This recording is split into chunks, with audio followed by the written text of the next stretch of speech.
Hi friends, మన గణేష్ నిమజ్జనం రోజు రెండో రోజు అండి. ఇది కుక్కడపల్లి ఐడిపిఎల్లోని. అందరూ చూడండి,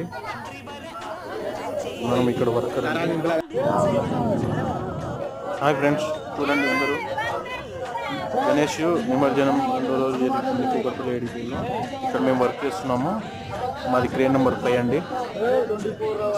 చూడండి ఫ్రెండ్స్, అందరూ చాలా భక్తితోని, అందరూ చాలా పూజలు చేసి నిల్చోపెట్టి మంచిగా మొక్కుకుని వెళ్తున్నారు అండి అందరూ. చూడండి, కానీ ఇలా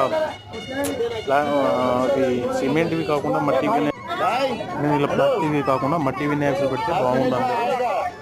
మట్టి వినాయకులు పెడితే మన కాలుష్యం కూడా డ్యామేజ్ అవ్వదు. ఆల్మోస్ట్ అందరూ మట్టి వినాయకులు పెట్టేటట్టు చూసుకోండి. ఎందుకంటే ప్లాస్టిక్ ప్యారెస్ పెడితే మనకే